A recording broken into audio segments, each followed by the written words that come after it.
بسم اللہ الرحمن الرحیم۔ زمین و آسمان اور ان کے درمیان جتنی چھوٹی بڑی چیزیں ہیں یہ سب اسی کے قبضے میں ہے جس نے ان سب چیزوں کو پیدا کیا۔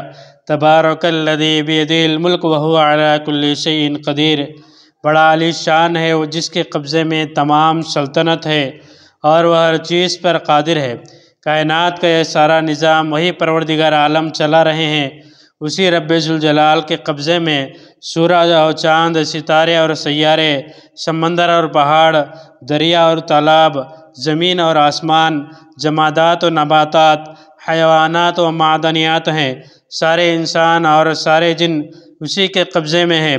دن اور رات، کامیابی اور ناکامی، عزت و ذلت، ترقی و تنزل، دولت و غربت، عروج و زوال، آل و اولاد، امن و سلامتی، سب اسی رب ذوالجلال کے ارادے میں پوشیدہ ہیں۔ اس کارخانہ ہستی میں جو کچھ ہوا ہے اور جو کچھ ہو رہا ہے اور جو کچھ ہوگا، سب کچھ براہ راست اللہ تعالیٰ کے حکم اور اس کے فیصلے سے ہوتا ہے۔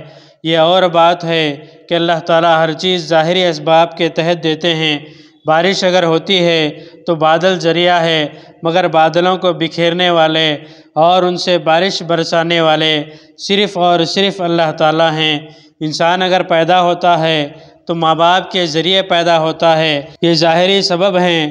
حقیقت یہ ہے کہ اللہ تعالیٰ جب ارادہ فرماتے ہیں اسی وقت اولاد ہوتی ہے۔ صحت بظاہر ڈاکٹر کے علاج سے ہو رہی ہے، لیکن صحت دینے والے تو حقیقت میں اللہ تعالیٰ ہیں۔ یہی وجہ ہے کہ بہت سے بیمار ایسے ہیں کہ ڈاکٹر علاج کرنے کے باوجود وہ بیمار ہی رہتے ہیں۔ نفع حاصل کرنے کے لیے تجارت ذریعہ ہے، مگر نفع اسی وقت ملتا ہے جب کہ اللہ تعالیٰ نفع دینے کا ارادہ فرماتے ہیں۔ یہی وجہ ہے کہ بہت سے تاجر تجارت کرنے کے باوجود نقصان میں رہتے ہیں۔ یہ دنیا دار اسباب ہے، یہاں ہر چیز سبب کے تحت ملتی ہے۔ جس طرح روزانہ ہمارے گھر تازہ ترین پانی آتا ہے، مگر سبب نل ہے کہ نلوں کے ذریعے پانی ہمارے گھروں تک پہنچتا ہے۔ ان نلوں کی حیثیت صرف سبب کی ہے، یہ صرف پانی پہنچانے کے راستے ہیں۔ یہی وجہ ہے کہ اگر ٹینک سے ان نلوں کا رابط ٹوٹ جائے تو پھر ہمارے گھروں تک پانی نہیں پہنچے گا۔ بالکل اسی طرح دنیا میں انسان کو جو کچھ ملتا ہے اسباب کے ذریعے ملتا ہے، مگر وہ حقیقت میں اللہ تعالیٰ کے ارادے سے ملتا ہے۔ قرآن مجید میں اسی حقیقت کو بیان فرمایا گیا ہے۔ قُلْ لَن يُصِيبَنَا إِلَّا مَا كَتَبَ اللَّهُ لَنَا هُوَ مَوْلَانَا۔ اے ہمارے پیغمبر، آپ فرما دیجئے کہ ہم پر کوئی حادثہ نہیں پڑ سکتا مگر وہی جو اللہ تعالیٰ نے ہمارے لیے مقدر فرما دیا ہے، وہ ہمارا مالک ہے۔ معلوم یہ ہوا کہ انسان کو جو کچھ نصیب ہوتا ہے وہی نصیب ہوتا ہے جو اس کے مقدر میں اللہ تعالیٰ نے لکھ دیا ہے۔ ہماری ترقی، ہماری کامیابی، ہماری صحت، ہماری زندگی اور ہماری سلامتی صرف اور صرف اللہ تعالیٰ کے ارادے پر موقوف ہے۔ اسی لیے ہمیں دل سے اس حقیقت پر یقین کرنا چاہیے کہ جو کچھ ہوتا ہے وہ سب کچھ اللہ تعالیٰ کی طرف سے ہوتا ہے۔ اللہ تعالیٰ نے فرمایا قُلْ كُلٌّ مِّنْ عِنْدِ اللَّهِ۔ پیغمبر آپ فرما دیجئے کہ ہر چیز اللہ تعالیٰ کی طرف سے ہے۔ ہمیں اپنی زندگی کے تمام مقاصد میں اور تمام کاموں میں صرف اور صرف اللہ تعالیٰ کی ذات پر اعتماد اور بھروسہ کرنا چاہیے، اور اسی رب ذوالجلال قادر مطلق، مختار کل، علیم و خبیر، مالک کل کی قدرت و طاقت، اسی کی قدرت اور اسی کے فضل و کرم اور اسی کی عنایتوں اور مہربانیوں پر نظر رکھنا چاہیے۔ اسی رب ذوالجلال سے امید اور اسی کا خوف دل میں بٹھانا چاہیے۔ دل میں جب یہ کیفیت جاگ جائے تو شریعت اسی کو توکل کہتی ہے۔ توکل کی اصل حقیقت یہی ہے کہ ہم ہر موقع پر اپنی نظر اللہ تعالیٰ پر رکھیں اور اسی سے مانگیں۔ ہمیں سب سے بڑی طاقت پر اعتماد ہونا چاہیے۔ گھٹیا چیزوں سے اور کمزور مخلوقات سے ہماری تقدیر جڑی ہوئی نہیں ہے۔ ہماری تقدیر صرف اور صرف اللہ تعالیٰ کے ارادے سے جڑی ہوئی ہے۔ ہماری تقدیر گھر کی چھت پر بیٹھ کر پکارنے والے کوے پر موقوف نہیں ہے، یا الو یا بلی کے سامنے آ جانے، یا سیدھی ہتھیلی کے کھجانے، یا چپلکی کے آواز کرنے، یہ آنکھ کے بڑھانے پر موقوف نہیں ہے۔ ہماری تقدیر کا تعلق رب ذوالجلال کے ارادے سے ہے۔ وہ لوگ یقیناً خوش نصیب ہیں جو نہ منتر جنتر کرتے ہیں اور نہ بدفعلی لیتے ہیں، بلکہ وہ صرف اللہ تعالیٰ پر اعتماد اور بھروسہ کرتے ہیں۔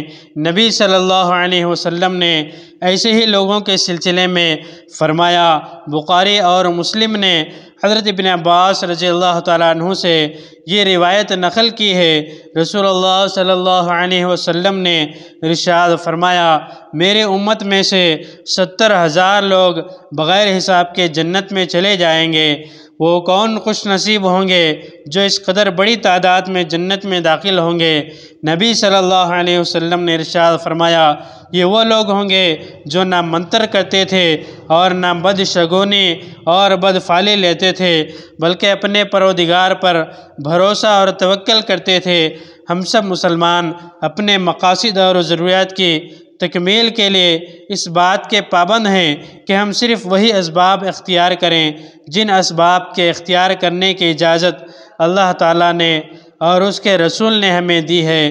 ہم مسلمانوں کا یہ دینی فریضہ ہے کہ ہم صرف اور صرف اللہ تعالیٰ سے مانگیں اور اسی سے مدد طلب کریں، اور یہ یقین دل میں رکھیں کہ اگر اللہ تعالیٰ ہمیں نفع دینا چاہے تو دنیا کی کوئی طاقت ہمیں نقصان نہیں پہنچا سکتی، اور اگر اللہ تعالیٰ نقصان پہنچانا چاہیں تو دنیا کی ساری طاقتیں مل کر بھی ہمیں نفع نہیں دے سکتی۔ اسی حقیقت کو نبی صلی اللہ علیہ وسلم نے حضرت ابن عباس رضی اللہ تعالیٰ عنہ سے خطاب کرتے ہوئے بطور خاص بیان فرمایا تھا۔ چنانچہ ترمذی نے یہ واقعہ نقل کیا ہے۔ حضرت عبداللہ بن ابن عباس رضی اللہ تعالیٰ عنہ فرماتے ہیں کہ ایک دن میں رسول صلی اللہ علیہ وسلم کے ساتھ ایک ہی سواری پر آپ صلی اللہ علیہ وسلم کے پیچھے سوار تھا کہ آپ صلی اللہ علیہ وسلم نے مجھے مخاطب کرتے ہوئے ارشاد فرمایا، اے لڑکے، تو اللہ تعالیٰ کا خیال رکھ، اللہ تعالیٰ تیرا خیال فرمائے گا اور دنیا و آخرت کی آفتوں اور بلاؤں سے تیری حفاظت فرمائے گا۔ تو اللہ تعالیٰ کو یاد رکھ جیسا کہ یاد رکھنا چاہیے، اس کو تو اپنے سامنے پائے گا۔ اور نبی صلی اللہ علیہ وسلم نے فرمایا، جب تو کسی چیز کو مانگنا چاہے تو بس اللہ تعالیٰ سے مانگ، اور جب کسی ضرورت میں تو مدد کا محتاج اور طالب ہو تو اللہ تعالیٰ ہی سے مدد طلب کر۔ جب مانگ تو اللہ سے مانگ، اور جب مدد طلب کر تو اللہ تعالیٰ سے طلب کر۔ پھر آپ صلی اللہ علیہ وسلم نے ارشاد فرمایا کہ اللہ تعالیٰ جس چیز سے نقصان پہنچانا چاہے اسی چیز سے تجھ کو نقصان پہنچے گا۔ ساری دنیا اس چیز کے علاوہ دوسری کسی چیز سے تجھ کو نقصان نہیں پہنچا سکے گی، اور اللہ تعالیٰ جس چیز سے نفع پہنچانا چاہیں اسی چیز سے تجھ کو نفع پہنچے گا۔ اس چیز کے علاوہ دوسری کسی چیز سے ساری دنیا کی طاقت تجھ کو نفع نہیں پہنچا سکے گی۔ پھر آپ صلی اللہ علیہ وسلم نے فرمایا، تقدیر کے قلم اٹھ چکے ہیں، اور جس پر تقدیر لکھی گئی ہے اس کے اوراق خشک ہو چکے ہیں۔ ہماری تقدیر محلے کے کسی غنڈے کے ارادے پر موقف نہیں ہے، ہماری تقدیر ملک کے کسی حکمران کے ارادے پر موقف نہیں ہے، ہماری تقدیر تو صرف اللہ تعالیٰ کے ارادے پر موقف ہے۔ دنیاوی امور کے لحاظ سے آج کا اہم ترین مسئلہ معاش کا ہے، روزی روٹی کا، کپڑے اور مکان کا مسئلہ ہے۔ ان مسائل سے ہر انسان دوچار ہے۔ صبح سے شام تک ہر ایک اسی میں لگا ہوا ہے، کس طرح کمائیں، کیا کمائیں۔ دن رات آج لوگ اسی فکر میں ہیں کہ وہ مکان کا کرایہ کس طرح ادا کریں، لائٹ کا بل کس طرح ادا کریں، سودا سلف کی رقم کہاں سے لائیں، علاج و معالجے کے لیے پیسے کہاں سے فراہم ہوں گے، بچوں کی فیس کس طرح ادا ہوگی، مہینے بھر کا راشن کہاں سے لے آئیں گے۔ اس قسم کے سوالات کا نبی صلی اللہ علیہ وسلم کی تعلیمات میں ایک ہی حل ہے کہ بندہ مومن اللہ تعالیٰ پر توکل کرے، اور اللہ تعالیٰ نے رزق کے حاصل کرنے کے لیے جو اسباب دنیا میں پیدا کر رکھے ہیں ان اسباب کو اختیار کرے، پھر دیکھے کہ کس طرح اللہ تعالیٰ کی مدد آتی ہے۔ اللہ تعالیٰ نے سورہ طارق کی آیت میں فرمایا، جو شخص اللہ تعالیٰ سے ڈرتا ہے، تقوی والی زندگی گزارتا ہے، اللہ تعالیٰ اس کے لیے نجات کی شکل نکال دیتا ہے، اور اس کو اسی جگہ سے رزق پہنچاتا ہے جہاں سے اس کا گمان بھی نہیں ہوتا۔ ایک تو تقوی ہے جس کے ذریعے آدمی مشکلات میں پھنسا ہو تو اس سے نجات پا لیتا ہے اور روزی کے غیبی دروازے اس کے لیے کھل جاتے ہیں۔ اور دوسرا عمل یہ بتلایا، جو کوئی اللہ تعالیٰ پر توکل کرتا ہے تو اللہ تعالیٰ اس کے لیے کافی ہو جاتے ہیں۔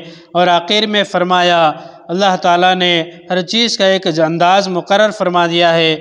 جو واقعی اللہ تعالیٰ کے احکامات پر یقین رکھتے ہوں ان کے لیے رزق کا کوئی مسئلہ ہی نہیں ہے۔ اگر آدمی واقعی متقی ہو جائے اور واقعی اس کے دل میں توکل کی کیفیت ابھر جائے تو یہ بات چیلنج کے طور پر کہی جا سکتی ہے کہ رزق جو اس کے پاس آئے گا، رزق کے پاس اس کو جانے کی ضرورت ہی نہیں پیش آئے گی۔ اللہ تبارک و تعالیٰ سے دعا ہے مجھے اور آپ کو اور تمام مسلمانوں کو اللہ تبارک و تعالیٰ پر بھروسہ رکھ کر عمل کرنے کی توفیق عطا فرمائے۔ اس طرح کے اور ویڈیوز کے لیے ہمارے چینل کو سبسکرائب کریں، بعد میں لگے بیل آئیکن کو پریس کریں، زیادہ سے زیادہ شیئر کریں۔